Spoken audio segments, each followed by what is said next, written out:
Hello everyone, welcome back to my new blog. कैसे हैं आप लोग? आए सब अच्छे होंगे।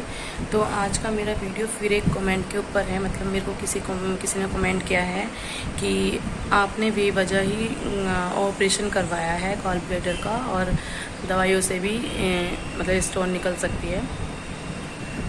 तो मतलब मेरी एक वीडियो पे आया है कमेंट और अच्छी बात है, शायद उनकी निकल गई है। उन्होंने कहा है कि हमारी ऑलिव ऑयल और मतलब काफ़ी यूट्यूब पे काफ़ी सारी वीडियो हैं, डॉक्टर बग्गा करके हैं और एक हैं टेक्निकल फार्मिंग करके है, उनके लिए बताया उन्होंने। तो मैं उनको यही बोलना चाहूँगी, मैंने उनकी वीडियो देखी भी है, देख रखी है मैंने। लेकिन मेरा क्या था, मेरी पित्त की थैली पूरी तरीके से भर गई थी और भर के लटक गई थी। तो देखिए, मैंने अपने ऊपर कोई रिस्क नहीं लिया और वैसे ही मैंने अब तक जितनी भी मैंने स्टोरियाँ सुनी हैं कि हाँ मतलब कि पित्त की थैली में ये दिक्कत है वो दिक्कत है, मतलब मैंने अभी रियल में अपने मुंह से किसी के साथ ऐसा नहीं सुना कि हाँ उनकी पित्त की थैली निकल गई है। ठीक है, और ये मैं आपको बताऊंगी। हमारे यहाँ पे एक अंकल जी आए हैं मेरे ससुराल में, वो अपने मुंह से अपनी प्रॉब्लम बता रहे हैं। अगर वो बताएंगे तो मैं आपको शेयर करूँगी। ओके, तो ये जो अंकल जी हैं ना, ये वो अंकल जी हैं जिनके बारे में आपको बता रही हूँ, कि जो बता रहे थे कि मैंने पित्त की थैली की दवाई खाई थी और मेरे फिर उनके जख्म हो गया है। ये वो अंकल जी हैं जो अपनी सारी स्टोरी बता रहे थे कि ऐसे उनके साथ कंडीशन हो गई थी। तो जो मैं आपको बता रही थी, तो अभी मैं आपको एक अंकल जी दिखाऊंगी, मतलब जो मेरे यहाँ पे आए हुए थे, जो बता रहे थे अपनी प्रॉब्लम। तो उनकी एक छोटी सी क्लिप मैंने ली है, तो मैं उनको दिखाऊंगी उनकी किस टाइप की हालत हो गई है। तो उन्होंने मेरे को मतलब सबको ही बता रहे थे वो आके। सबसे बड़ी बात तो ये थी कि कमेंट के ऊपर कि हाँ ऑलिव ऑयल या उस चीज़ से मतलब कि निकल रही हैं पथरी। तो सबसे बड़ी बात है, देखो जिसकी निकल गई हैं शायद निकल ही गई होंगी उनकी, इसलिए उन्होंने कमेंट किया आके कि हाँ ऑपरेशन मत कराओ, पूरी ज़िंदगी का रोना धोना है, इस टाइप से।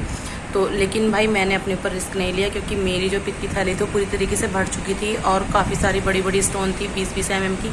तो रिस्क इसलिए नहीं लिया कि अगर मैं खाती हूँ दवाई या जैसे भी और पथरी वगैरह नली में अटक गई तो फिर क्या होगा, तब भी मेरे को ऑपरेशन कराना होगा। बल्कि तब तो अब मेरा लेप्रोस्कोपी हो गया, तब मेरे को खुला वाला ऑपरेशन कराना होता। तो फिर दूसरी बात यह है कि अभी मेरे हस्बैंड के भी स्टोन है पित्त की थैली में ही, और उनको भी काफ़ी लोगों ने सजेस्ट किया है कि आप पित्त की थैली की दवाई खा लीजिए।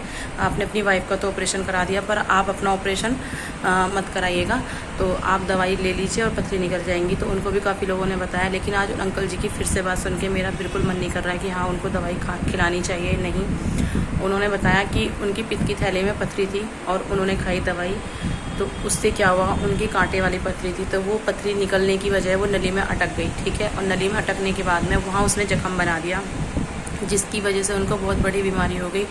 वो उनकी पित्त की थैली में कैंसर बन गया है।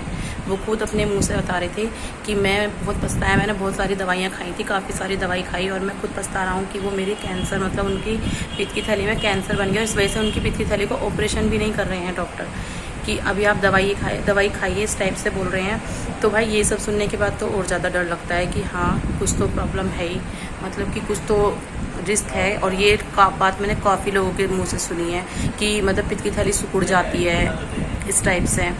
तो उसमें भी यही था कि पित्त की थैली, वो भी यही बोल रहे थे कि उनकी पित्त की थैली पूरी तरीके से सिकुड़ गई थी और सिकुड़ने के बाद में उनके जो है ट्यूमर बन चुका है और इस टाइम बेचारों के कीमो वगैरह सब लगती है। एम्स में उनका इलाज चल रहा है, दिल्ली और ऋषिकेश बता रहे थे वो।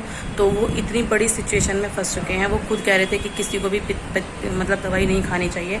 बोलते सब लोग हैं, जितनी भी देखो एलोपैथिक लाइन में तो नहीं बोलेंगे, कीमो वगैरह ही लगाते हैं इस चीज़ का अगर कैंसर वगैरह होता है तो।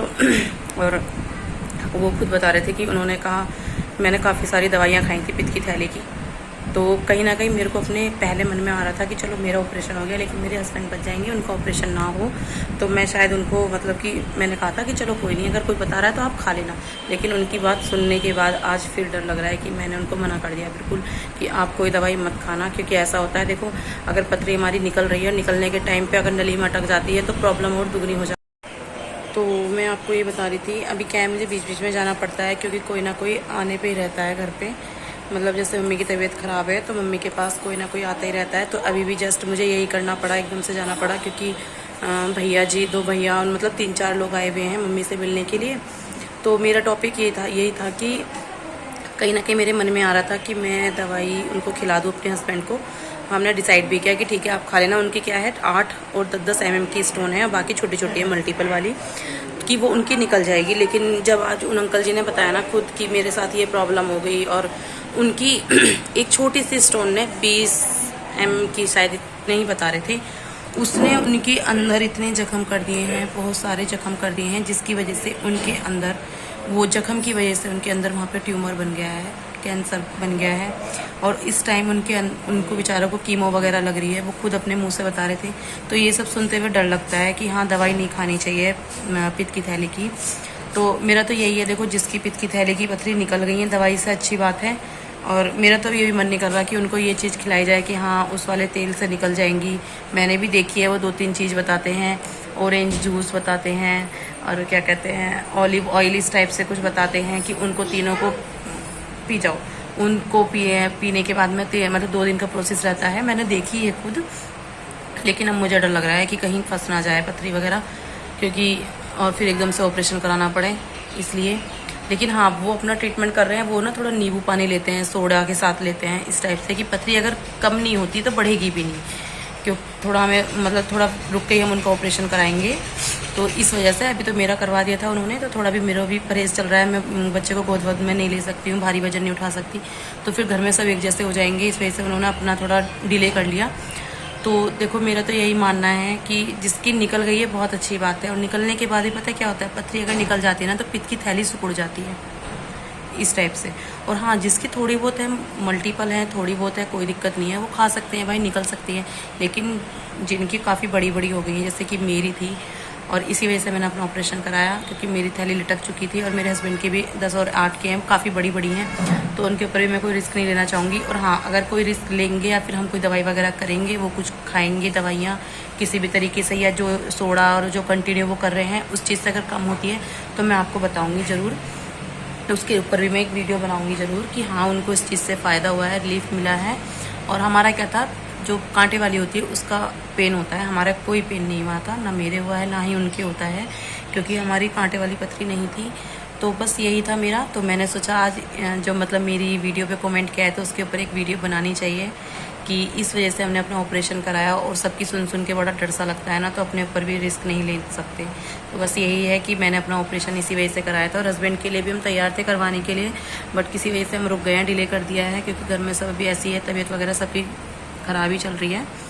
तो बस अगर वीडियो अच्छी लगती है तो लाइक शेयर सब्सक्राइब करिएगा। Thank you for watching my video, bye.